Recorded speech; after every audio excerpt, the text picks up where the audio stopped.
Past को भूल नहीं पा रहे हो या पास्ट तुम्हें कंट्रोल कर रहा है। सच बताऊं, तुम्हें मूव ऑन करना सिखाया ही नहीं गया, इसलिए तुम आज भी अपने पास्ट में ही स्टक हो। है, this is Anshu Kushwaha, welcome back to my channel. आज का हमारा टॉपिक है कि पास्ट ट्रॉमा से हम बाहर कैसे आ सकते हैं। हम पास्ट में ही बार बार क्यों फंसे रहते हैं, उससे कैसे बाहर निकलेंगे, अलग दुनिया देखेंगे। The first one is safe space create करो। अगर घर सेफ नहीं है तो तुम्हें एक ऐसा सा सेफ जोन बनाना होगा जहां तुम अपने माइंड को रिलैक्स फील करा सको, उस डर से बाहर निकल सको। फॉर एग्जाम्पल कि मान लो कि एक लड़की है जिसके घर में हमेशा टेंशन रहता है, हमेशा लड़ाइयाँ देखी रहती है उन्होंने। तो क्या करती हैं वैसी लड़कियां, क्योंकि वो बाहर नहीं जा सकती। आपको भी पता है कि इन इंडिया में बहुत ज़्यादा लड़कियां बाहर नहीं जाती, और जाती भी है तो दिन भर नहीं जा सकती। किसी भी काम के लिए वो बाहर नहीं जाती हैं ज़्यादातर, राइट। वो अपने रूम में ही एक छोटा सा कॉर्नर, कमरा बनाती हैं जहाँ वो जर्नलिंग करती हैं, गाना सुनती हैं, डांस करती हैं, अपने आप को बेटर फील करवाती हैं। या कई कई बार ऐसा होता है कि उन्हें वो छोटा सा स्पेस भी नहीं दिया जाता, प्राइवेट लाइफ नहीं होती है उनकी। तो वो क्या करती हैं, अपने किसी दोस्त को या फिर टीचर्स को अपनी प्रॉब्लम शेयर करती हैं ताकि उनका माइंड रिलैक्स हो। तो ये रूल आप अपने ऊपर भी फॉलो कर लेंगे। ये इतना इंपॉर्टेंट क्यों है? क्योंकि ब्रेन को कम से कम एक ऐसी सेफ जगह चाहिए जहां वो खुल के अपनी बातें कह सके या फिर खुल के जिंदगी जी सके। अगर आप किसी से कह नहीं पाते हो तो आप अपने ऊपर खुल के कुछ लिख सकते हो, गाने सुन सकते हो, मूड को बेटर कर सकते हो। The second one is mind को कंट्रोल मत करो, डायरेक्शन दो। सिंपली समझो किसका मतलब क्या हुआ। आप जब भी आप ये कहते हो कि यार मैं ये सोचने के बजाय ये सोच सकता था पर मैंने सोचा नहीं, मैंने किया नहीं, जब भी आपके दिमाग में नेगेटिव थॉट्स आते हैं तो आप उसको ये बोलो कि इसके बजाय मैं ये सोच सकता हूँ। आप अगर आपके दिमाग में ऐसा है कि यार काश ऐसा हो जाता, तो आप उसकी जगह रिप्लेस करो, रिप्लेसमेंट थ्योरी ऐड करो कि काश के जगह पे मैं आगे ऐसा करूंगा। इससे क्या होगा कि आपका ब्रेन खाली फील नहीं करेगा, ब्लैंक फील नहीं करेगा, और आप उसको एक अच्छी पॉजिटिव चीज़ों से भर दोगे, और वो नेगेटिव थॉट या ट्रॉमा को आप भूल के किसी एक नए आइडिया पे शिफ्ट हो जाओगे। The third one is let the mind fall into better things. सबसे इंपॉर्टेंट और सबसे इंटरेस्टिंग टॉपिक यही है, ध्यान से सुनना। माइंड को आप खींच के चेंज नहीं कर सकते, पर तुम उसे धीरे धीरे बेटर चीजों में गिरा सकते हो। फॉर एग्जाम्पल, तुम्हारा माइंड ऑटोमेटिकली नेगेटिव सोचता है। कई कई बार होता है, हम रास्ते में आ रहे होते हैं, किसी चीज को हमने देखा और हमारा दिमाग नेगेटिव चीजों पे जाने लगा होता है। उसको रोको मत। क्या करो, बस थोड़ा सा क्या करो, सेल्फ टॉक करना शुरू करो, ब्रीदिंग करना शुरू करो, लंबी लंबी सांसें लो। कई कई बार आप जर्नलिंग कर सकते हो, कई बार आप साइलेंस मोड में लर्निंग कर सकते हो। फिर आप क्या करोगे, आप देखोगे कि आप उस चीज को एक बेटर डायरेक्शन, बेटर पैटर्न और बेटर थिंग्स में फॉल करा चुके हो। धीरे धीरे वो दिमाग को हैबिट हो जाएगा कि यार मुझे गलत चीज़ों पे ज़्यादा इन्वॉल्व होना नहीं है, क्योंकि मेरा काम तो अच्छी चीज़ों को देखना है। ये इंसान तो हमेशा अच्छी चीज़ें ही देखता है, बोलता है। माइंड को जबरदस्ती हील मत कराओ, उसे सही जगह गिरने दो। पॉइंट इज थॉट आते ही उसका एंड देखो। ये एक इंटरेस्टिंग पॉइंट है। थॉट आते ही तुम डर जाते हो कि यार मैं ये चीज़ नहीं सोच सकता, अगर मैं ये चीज़ सोचूंगा तो 1-2 घंटा खराब हो जाएगा, या फिर मैं बहुत ज़्यादा ओवर थिंकिंग करने लगूंगा, राइट।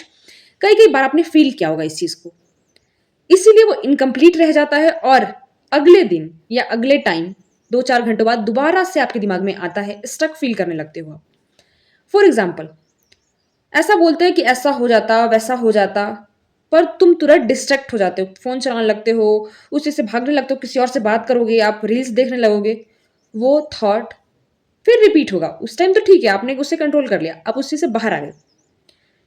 तो आप अब क्या करोगे कि थॉट को रोकना नहीं है, उसका एंड कैसे देखूंगा मैं। नेक्स्ट टाइम उस थॉट को क्या करो, पूरा होने दो। अगर फेल हुए तो क्या होता, अच्छा इसके आगे क्या हुआ, लोग क्या बोलेंगे। अब ये खुद सोचो ना, मान लो कि कल मेरे साथ कुछ गलत हो गया था और मैं उस चीज को सोच रही हूँ कि यार मुझे ऐसा नहीं करना चाहिए था, लोग क्या सोचते होंगे, लोग क्या करते होंगे। आप ये सारी चीजें सोचो, उसके बाद क्या करो, एंड देखो कि यार ठीक है, मान लो कि मैंने स्पीच दिया था और मैं भूल गई थी। लोगों ने क्या किया कि उस टाइम पे कुछ लोगों ने मुझ बातें बनाई कि यार इसे तो आता ही नहीं है, यार जब आया ही नहीं तो गई क्यों स्टेज पे। और कुछ लोगों ने क्या किया, टोटली इग्नोर किया। कुछ लोगों ने वही बातें की और वहीं भूल गए। कुछ लोगों ने थोड़ा हंसा मजाक उड़ाया, और कुछ मेरे दोस्त ऐसे रहे जो उन्होंने बाद में भी बोला यार अच्छा बोल रही थी पर तूने बहुत अच्छा नहीं बोला, तू रुक गई थी ना उस टाइम पे। तो उतना क्या हुआ आपने कि एंड जब देखा ना तो उतना बुरा नहीं था जितना आप अपने माइंड में चला रहे हो। वर्स्ट सिनेरियो इतना पावरफुल नहीं होगा जितना आप सोच लेते हो। बुरा से बुरा सोच लो कि अच्छा ऐसा हो जाता तो क्या होता। कुछ भी हो जाए उतना बुरा नहीं होगा जितना आपका दिमाग सोच लेता है। इनकम्प्लीट थॉट्स एंजाइटी देती हैं। कंप्लीट थॉट क्या होती है? क्लैरिटी दे देती हैं। The fifth one is stop asking why me, start asking now what. कई लोगों को आपने देखा होगा या आप खुद भी अपने आप को देखते होगे, ऑब्जर्व करते होगे, तो आप हमेशा सोचते होगे कि यार भगवान ऐसा मेरे साथ ही क्यों हुआ, यार मैं कितना भी कर लूँ ना मेरे से होता ही नहीं है, मुझे तो आता ही नहीं है। हमेशा बोलते हो कि मैं ही क्यों यार, हर बार मैं ही क्यों फंस जाता हूँ या फंस जाती हूँ, हर बार मेरे साथ ही ऐसा क्यों हो जाता है। इसकी बजाय आप ये सोचना शुरू करो कि अगला मैं क्या कर सकता हूँ। गलत हो गया, इट्स ओके, कंप्लीटली इग्नोर। जितनी जल्दी आप बाहर आओगे ना उतना पावरफुल इंसान बनते जाओगे। अब क्या करोगे आप कि अब मैं क्या कर सकता हूं, इस चीज पे फोकस करोगे। Stop asking why me, start asking now what. मान लो एक एग्जांपल से समझते हैं कि दो बच्चे हैं, उनके पेरेंट्स अपने साथ रखते हैं उन्हें, पर पेरेंट्स में कभी भी लड़ाई झगड़े के अलावा कुछ नहीं देखा उन्होंने। बाप है जो गुस्सा करता है, माँ पे चिल्लाता है, या फिर कई कई बार हाथ उठा देता है। तो बच्चा जो होगा डर जाएगा, सहम जाएगा, या फिर वो क्या करेगा अपने बाप से डरना शुरू कर देगा, राइट। अगर लड़की होगी तो अपने मन में वो सोच लेगी कि आदमी ऐसे ही होते हैं, वो डोमिनेटिंग होते हैं, वो दबाते हैं, अगर उनके सामने अपना पर्सपेक्टिव रख दो तो वो मारते हैं। तो वो सहम के रह जाएगी। और पास्ट ट्रॉमा में क्या हुआ कि वो जब बड़ी हो गई तो बहुत ज्यादा चांसेस होगा कि वो अपने हस्बैंड से, अपने किसी भी मेल के सामने कुछ बोलना प्रीफर नहीं करेगी। अगर वही लड़का हुआ तो ये सोच लेगा कि औरतों को मारना होता है, औरतों को डरा के रखना होता है, तभी वो अच्छे से रहती हैं, उनका कोई हक नहीं होता बोलने का। बच्चा ऐसा सोच लेगा। दो बच्चे हैं पर दोनों ने अलग अलग सेम चीजें देख के अलग अलग थॉट्स बना लिए। अब आप यहाँ पे क्या कर सकते हो? अब आप कर सकते हो कि आप क्वेश्चन शिफ्ट करो कि मैं ही क्यों, मेरे साथ ही ऐसा क्यों हुआ, मेरे पेरेंट्स ही ऐसा क्यों थे, बाकी बच्चे के पेरेंट्स क्या अच्छे होते होंगे या फिर लोग अच्छे होते होंगे। इसके बजाय आप कर सकते हो कि मैं अब आगे क्या कर सकता हूँ। जैसे कि मान लो मैं अपना गुस्सा कैसे कंट्रोल करूंगा, मैं अपने फ्यूचर को कैसे अलग बनाऊंगा।